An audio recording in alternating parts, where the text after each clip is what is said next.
Greetings everyone, welcome back to the shed. It's Andy and Richard's Railway, and here before you is a clutch of Bulleid Pacifics. Latest edition is the Merchant Navy, which is East Asiatic Company. In front, West Country Bulleid with its huge elephant ear smoke deflectors, and over on the main line is, I don't know what it is, Blackmore Vale. Yeah. Blackmore Vale in southern malachite green. The difference with this one is I've managed to shoehorn an ESU smoke unit into it.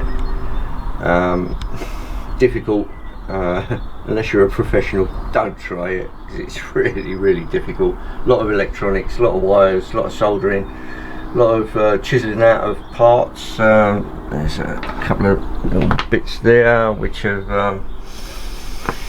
that's the main weight in the body, which does come out and you can machine it, but yeah, it's not for the faint-hearted.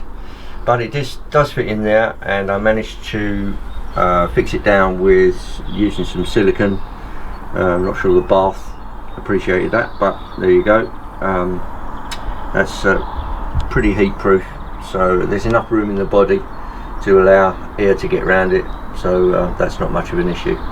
The tender is full of electronics. There are 3 boards involved in putting this together. First of all is like anything, it's a 21 pin board, which Hornby locomotives don't accept, so it's but this one was pre-DCC, so it didn't really matter. A lot of chiseling out in there, plastic bits, mostly where the coal goes. I took out some of the bunker there. On top of that, you need a 21 pin MTC board, which is an expansion board, and that gives you your output for the smoke unit, and a breakout board to bring the power and the power from the wheels to the DCC chip, and from the DCC chip to the motor. So that's all shoehorned in there, plus a sugar cube speaker, which I've hidden just below the coal load, which is a little big, but never mind. I have to say a big thank you to Roger at Princess Risborough Railway for getting me the chip with the appropriate West Country sounds on there, which is an ESU freebie, but it still needs downloading. I bought a lock programmer and managed to massage the program to accept the ESU smoke unit. So without much further ado, let's put on the sound and we'll put it through its paces. Right, first of all, here's the sound. Whistle. Another whistle. And the smoke unit, which I put on function number 8.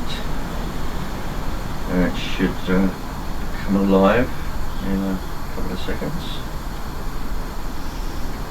he says with a pregnant pause.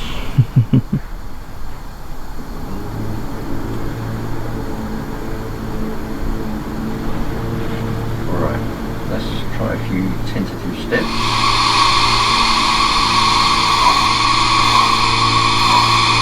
Helps if you're putting it forward rather than reverse.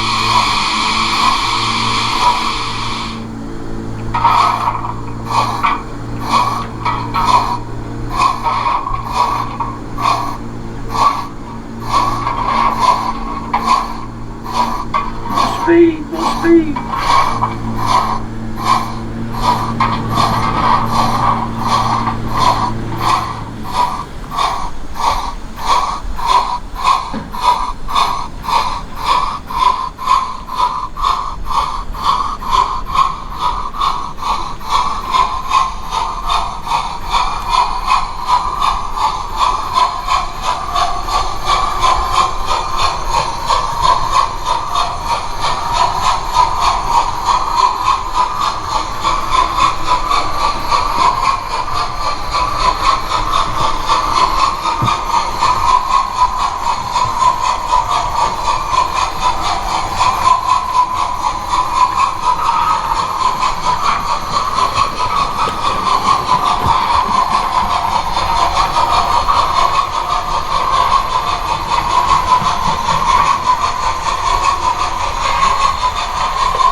3-cylinder sound.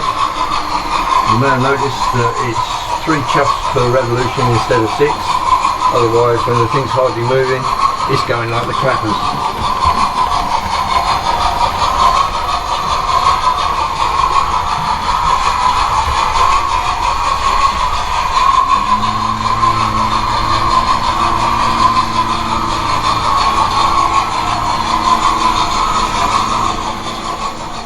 So to cover the other bits on the layout, we've also got a nice line of rather blue looking locos. This is my fleet of SDJR locos I've built up over the past few months, including a Backman 7F, Backman 4F, Backman 3F, Hornby 2P, and the Backman Collectors Club most recent SDJR loco, the 1P, which is sound fitted. It's the sound fitted from the factory version.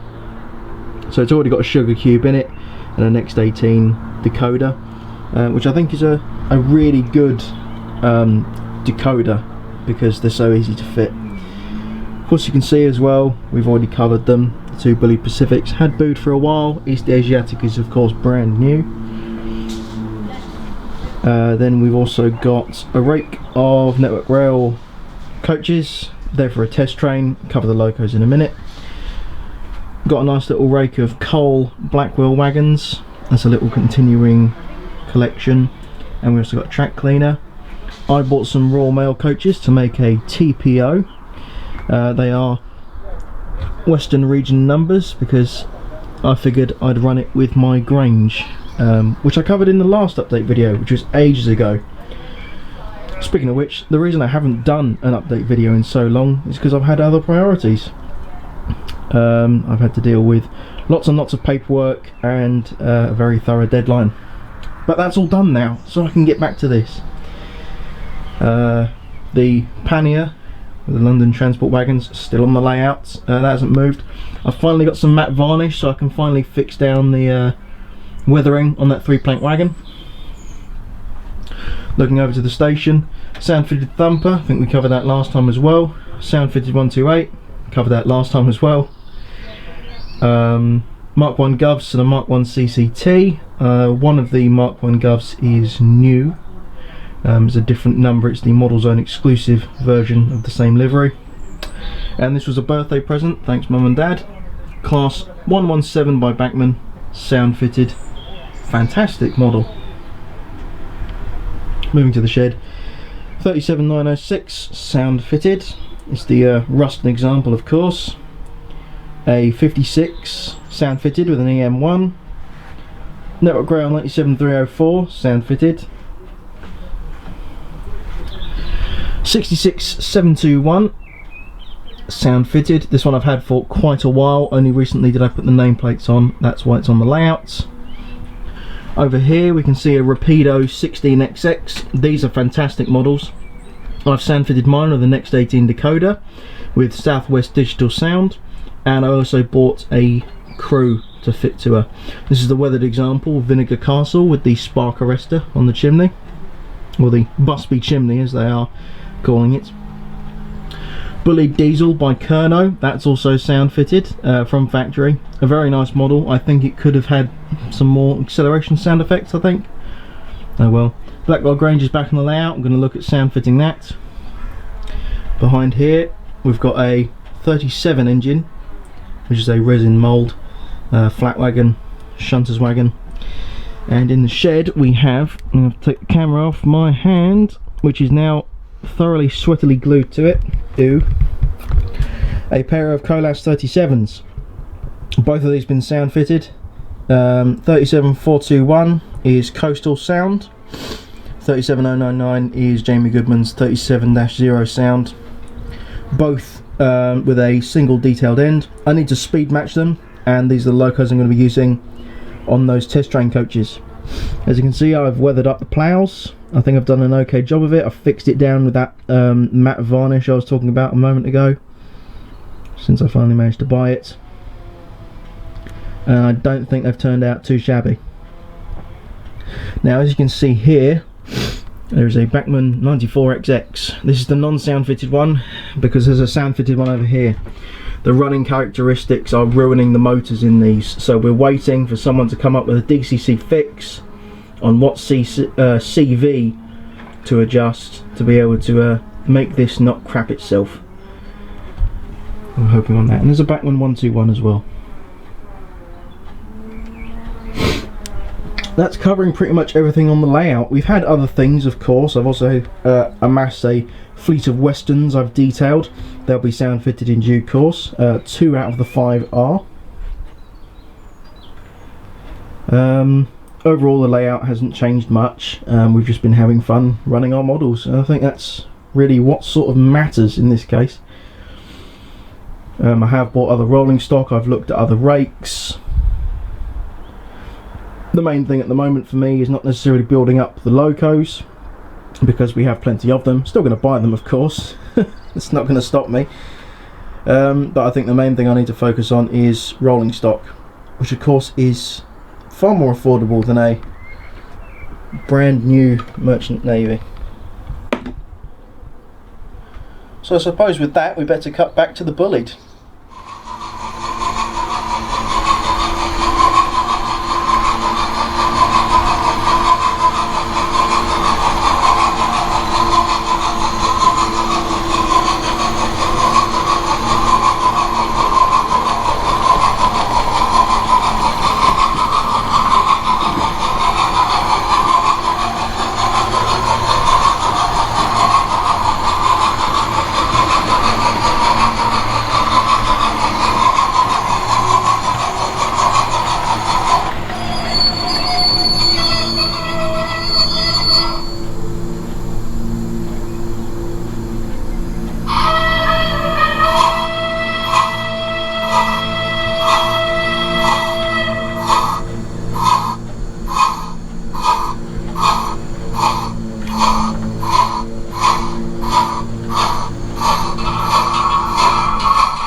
So there it is, folks. Not for the faint-hearted, but a good project, and the body hasn't even melted, which is great. See you all soon. Thank you very much. Bye.